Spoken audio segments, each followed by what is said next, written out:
The discontinued YEMA Flygraf is fetching incredible prices on the gray market. I'll tell you what those prices are, but first let's have a bit of a history lesson and learn about this Flygraf and the YEMA brand. YEMA has been around for a long time, resulting in a wide range of great and durable timepieces. You might not be as familiar with YEMA as a brand because it is quite an under-marketed company. Nevertheless, YEMA is an underrated watch company with a history of focusing on aviation and dive watches. YEMA is a French watch brand that is probably less known in the United States, but it's much more widely known in Europe. YEMA has been around since 1948 and is one of the few watch brands that have been into space. It is also the official watch brand of the French military.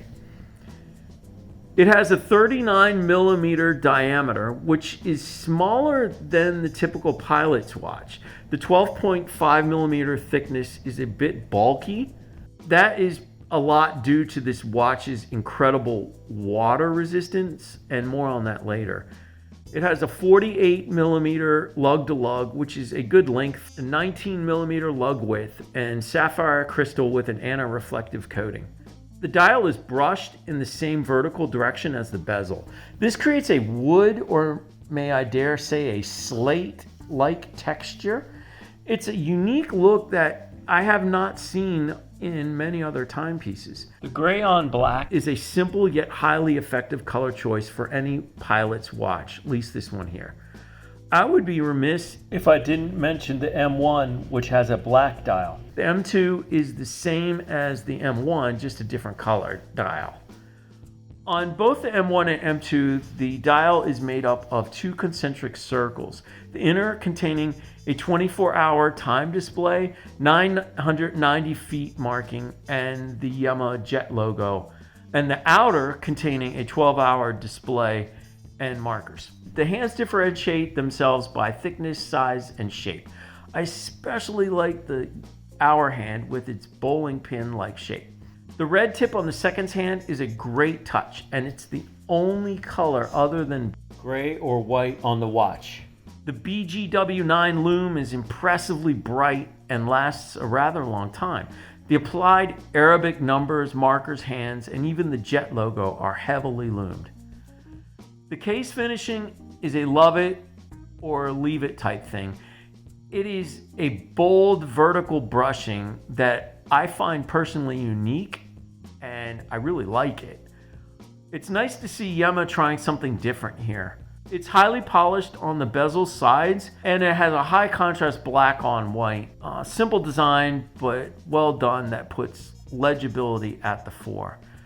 This watch sets itself apart from almost all other pilot's watches because of its extreme water resistance. It has 990 feet of water resistance, and that rivals some of the very best dive watches on the market. YEMA has implemented its dive watch heritage into this watch to give you the ultimate security in case your plane takes a nosedive into the ocean. Whilst you may not make it, your watch will. Its high water resistance and durable construction will be appreciated by your rescue team.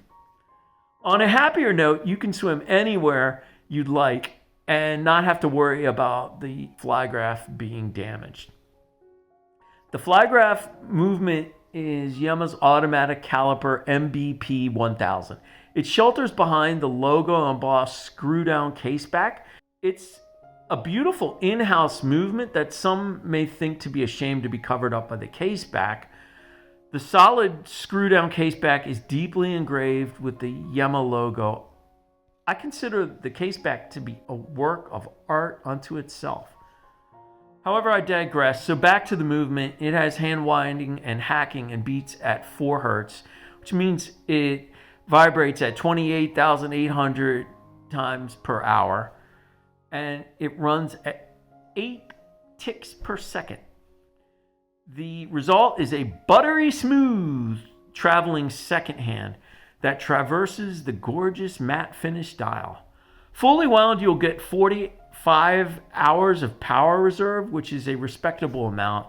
It's nothing amazing, but a tad bit more than what most lesser watches have of 40 hours. YEMA claims 10 seconds of gain or loss per day, which is a solid number. It has 31 joules to minimize wear and tear of the movement and its working parts. The M1 and M2 were offered with the leather or canvas strap, as well as the 316L stainless steel YEMA bracelet. The H-Link bracelet completely elevates the whole appearance of the piece with a sporty and opulent look. For an extra comfortable fit, the bracelet features a quick extension clasp for on-the-fly adjustments to fit over the gloves or a suit of a pilot. So I've been showing you this YEMA Flygraf on a NATO strap, and the NATO strap is by Blue Shark Watch Straps, and this is from their Alpha Premier collection. It's in Battleship Gray. I don't happen to have the actual bracelet. Eric Monroe from Watch Me Watch 9 Instagram had sent me this timepiece, and this is how it came. So yeah, I think it really works great with the Flygraf. Let me know in the comments below what you think of this NATO strap. So now, what is this incredible pricing I mentioned earlier? Well, sadly, the YEMA Flygraf M1 and M2 have been discontinued. YEMA was selling these pieces for about $700 US, and you can certainly find the Flygraf on the gray market for anywhere between $350 and $400. As with any previously owned timepiece, you'll have to make a decision based on a few things, most notably seller reputation. Make sure you get good pics and video of the watch and read reviews from previous customers. A good return policy is also key. Some good online places to look for this are YEMA forums, Watchbox, Joma Shop, Chrono24, eBay, and even Amazon. Hey, you made it to the end of the video. So I think what I'll be doing in some of these future videos is skipping the intro. A lot of people don't want to hear that. They just want to get right into the watch review. And if you made it this far, maybe you can hang out with me for a couple minutes. And I do want to thank Eric Monroe for sending me this YEMA. And you can check out his Instagram. It's pretty awesome at WatchMeWatch9. And my next watch that I'm going to be reviewing is this one, which my buddy Dennis, shout out to Dennis, hey Dennis, I'm going to be reviewing this Luminox, which he actually gave me, which is very nice of him. Been doing the channel for a couple of years, and several people say, have you checked out Luminox? So I hadn't, so I'll tell you my thoughts and feelings about that watch and the watch brand in my next watch video. So for now, I wish you a great evening, great night, great morning, whatever time it is, and I'll see you in the next watch review. Bye.